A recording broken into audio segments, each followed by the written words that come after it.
Well, hello there. Welcome to my vlog. I take it that you're tuning in because you're currently having sleep issues and looking to figure out what the root cause is so that you can address it and get back to sleep.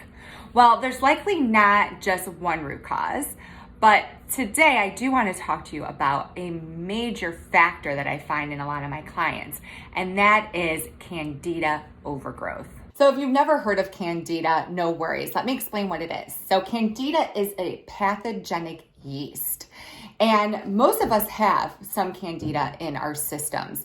It lives in our mouths and our throats and our stomachs and our vagina. It's estimated that 70% of individuals have been infected with Candida, and that's okay as long as it's in small amounts. However, it can be problematic, and I'm going to talk about it in a little bit, if there's an overgrowth. And that's likely to happen if you have, number one, a compromised immune system or gut dysbiosis.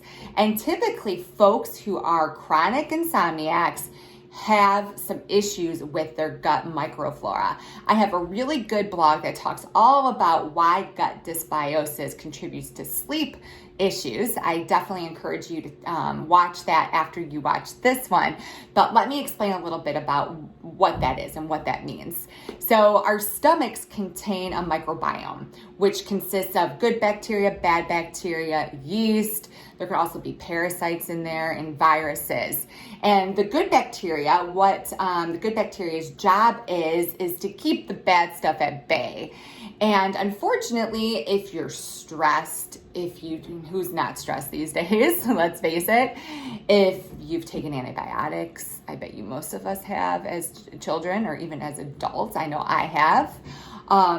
If you're eating foods that contain pesticides, and if you're going out to eat, you're definitely, probably not eating a fully organic diet. And again, let's face it, who can afford to eat 100% organic? I know I can't. But all those things can contribute to gut dysbiosis, meaning that your bad bacteria outnumbers your good bacteria. And when that happens, then your gut becomes dysfunctional and can't keep the bad stuff like yeast, viruses, and parasites at bay. And research shows that even after one night of poor sleep, the contents of your microflora can change. So if you're not getting good quality sleep, chances are you have gut dysbiosis, which can then lead to a Candida overgrowth.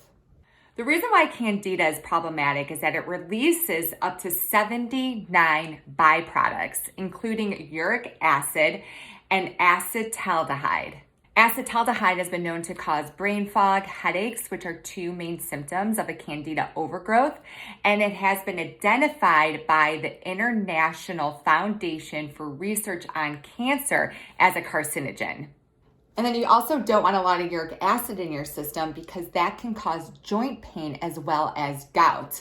And joint pain is another main symptom of a Candida overgrowth. The other problem with Candida is that it can invade your liver and cause dysfunction. As I'm sure you know, the liver is meant to remove toxins from our blood. And our liver is actually most active between the hours of 1 a.m. and 3 a.m. So if your liver can't do its job effectively, it's going to kick up a lot of toxins, which then will kick up the inflammation and the cortisol, leading to a night waking. And lastly, Candida can further exacerbate gut dysbiosis. And as I talked about in previous videos, gut dysbiosis leads to sleep issues because our neurotransmitters and hormones that help us sleep, such as GABA and tryptophan, melatonin, are produced in our stomachs. Also, gut dysbiosis can lead to poor digestion, which then leads to deficiencies in minerals and vitamins, which again can lead to insomnia. So how do you know if you have a Candida overgrowth? So first, let me tell you what the main symptoms are. As I mentioned before, joint pain, headaches, brain fog, those are some main symptoms. Also, you're probably going to crave sugar because Candida feeds on sugar. You may also experience anxiety, depression, fatigue, gut issues, allergies, and then yeast infections. All of these things are not fun, right? So if you suspect that you have Candida, I highly recommend getting a test. There's something simple that you can do at home. It's an anecdotal test. We don't know how accurate it is, but it's kind of, something that is interesting to do and low cost. Again, the saliva spit test may not be 100% accurate, so I highly recommend that you get an proven lab test. The two tests that I run for my clients that detect Candida are the IgG test. It is a dried blood test, and what it's going to detect is if you have antibodies for Candida. The other test I run is a stool test. Now, the stool test, it can be difficult to pick up Candida on the stool test. However, what the stool test does tell you if you have gut dysbiosis, and if you have gut dysbiosis, you likely have a Candida overgrowth. So what do you do if you have Candida? Do you just have to deal with these symptoms? The good news is that you don't. There's a lot of things that you can do to eradicate the Candida. The first is to go on an anti-Candida diet. And what that looks like is you want to eliminate sugar from your diet because that's what Candida thrives on. So of course you're going to eliminate desserts and sweets, but also hidden sugar that is in packaged and processed foods. You want to stay away from fruit that contains a lot of sugar, like your tropical fruits, as well as starchy vegetables like peas and corn. I also recommend eliminating alcohol from your diet because alcohol contains a lot of sugar and can cause inflammation, as well as caffeine and gluten. You also want to make sure that you're helping the good bacteria. So I would recommend taking a probiotic as well as eating foods that contain probiotics such as yogurt, kombucha, and kefir.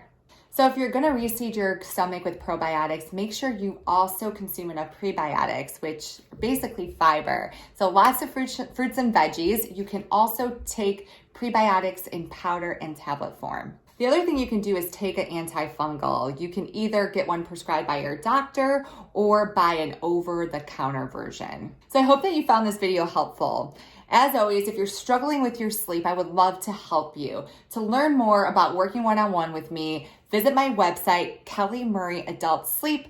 There you can learn a little bit more about me and my process and schedule a free 30-minute discovery call.